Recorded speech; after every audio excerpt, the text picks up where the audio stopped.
जिहदे काफिर ने मरो खाओ तो बेघर तो जाओ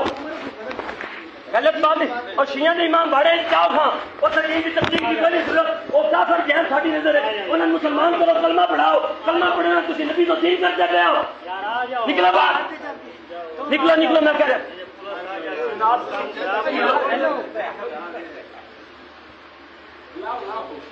निकलो बाहर निकलते कोई बेघर तुसी नदाफ में क्यों नहीं बैठे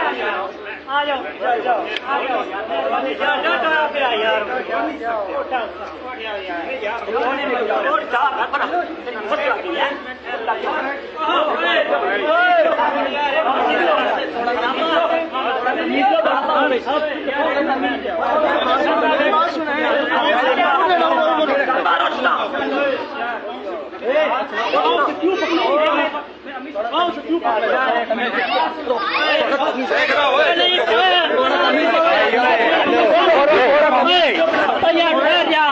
थोड़ा तमीज